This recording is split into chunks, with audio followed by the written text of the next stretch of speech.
జిల్లా వేంసూరులో తెలుగుదేశం పార్టీ వేంసూరు మండలం తెలుగు యువత ఆధ్వర్యంలో పట్టభద్రుల ఎమ్మెల్సీ ఎన్నికలపై ఓటు హక్కు నమోదు కార్యక్రమంను ప్రారంభించారు. ఈ సందర్భంగా టీడీపీ సీనియర్ నాయకులు బొంతు భాస్కర్ మాట్లాడుతూ గ్రాడ్యుయేట్లు అందరూ ఎమ్మెల్సీ ఓటు హక్కును వినియోగించుకోవాలని తెలియజేశారు. ఈ కార్యక్రమంలో వేంసూరు మండల తెలుగు యువత ప్రెసిడెంట్ మురళీధర్ రెడ్డి, తెలుగు యువత సభ్యులు తదితరులు పాల్గొన్నారు.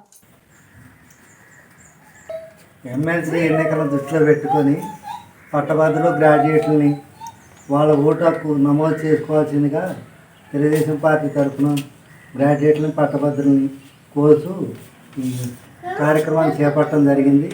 అందరూ కూడా తమ ఓటుని చేర్చుకోవాల్సిందిగా పట్టభద్రులు అందరూ కూడా ఈ సందర్భంగా కోరుచున్నాం.